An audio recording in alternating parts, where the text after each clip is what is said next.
Hi, and welcome back to Self-Care While Grieving course. I'm Kelly Daugherty, and in this module, we're going to talk about physical well-being. Grief really impacts us physically. It can make us tired, overwhelmed. It can cause physical symptoms like backaches, headaches, stomach aches, jaw pain. It can make us have trouble sleeping or wanting to sleep all the time. It can make us not feel motivated. It can cause issues with appetite. It can make us not want to do the things that we're used to doing, like taking care of ourselves, like moving our bodies and walking and exercising. But these things are really important. And although they're extremely difficult when you're grieving, I understand that. It is important to try to push yourself outside of your comfort zone and try to do some new things to take care of yourself. Moving your body is extremely beneficial. There's research out there that says 20 minutes of walking is actually better than an antidepressant, even after 6 months. That walking can decrease anxiety, can improve mindfulness, can help your heart. It really can be quite a beneficial thing. But in addition to the physical movement, also sleeping. Sleep is so important. And I know grief is one of those things that is so exhausting. We don't realize how exhausting it is until we're in it. We can sleep 10 hours and think that we slept great and still wake up feeling exhausted. And so there are some tips that I want to share about sleep. Get in a good routine. Try to go to bed at the same time every night and get up in the same time every morning. Create a sleep sanctuary.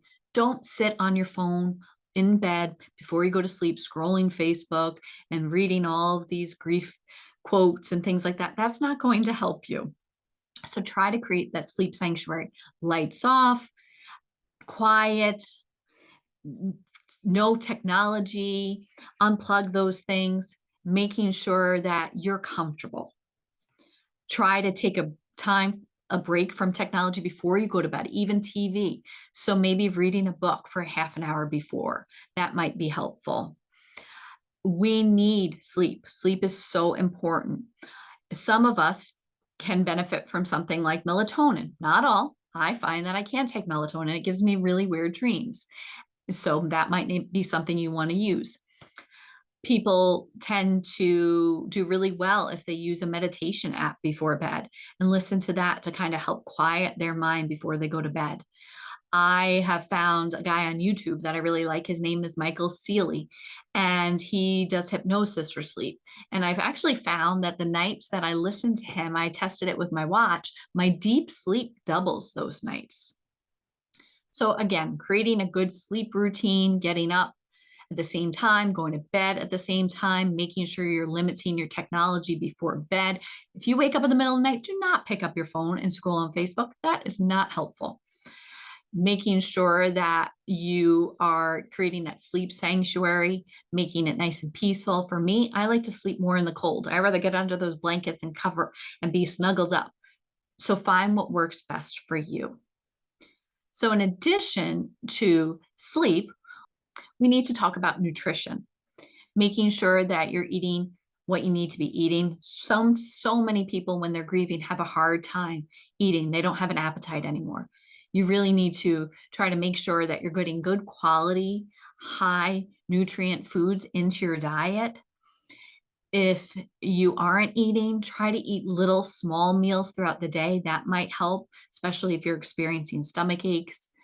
If you need to, you might need to go to the doctor to talk about stomach issues that you may be having, just to rule out that it isn't something else besides grief. I know as a teenager, I had a ton of stomach problems after my mom died, and I went to the doctor and they did so many different tests and couldn't find out anything. I was grieving. I internalized things. It all goes into my stomach. So when I'm upset, I get stomach aches and don't necessarily want to eat.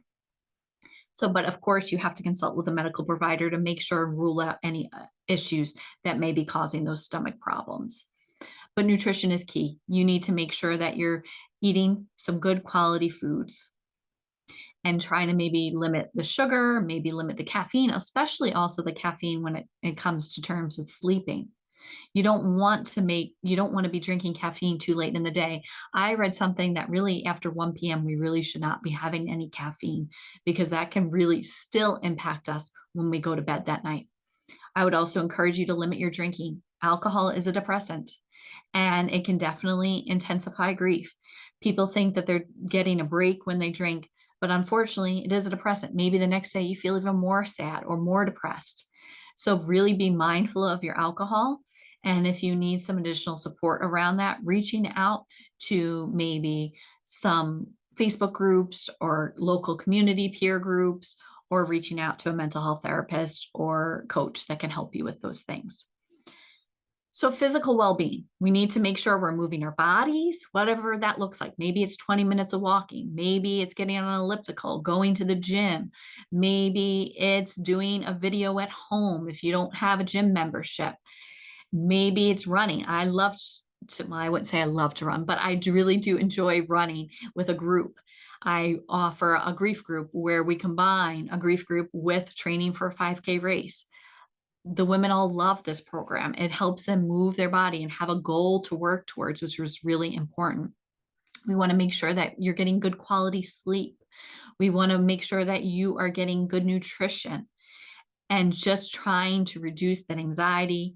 And we're going to talk more about that. We're going to talk about what meditation's going to do, mindfulness, all of these tools that are going to be able to help you with this. So, again, go back to your workbook, fill in the questions and the journal prompts for this module, and maybe set some good goals for yourself. Maybe it is doing that walking 20 minutes a day. So stay tuned for module 3, where we're going to talk about support systems.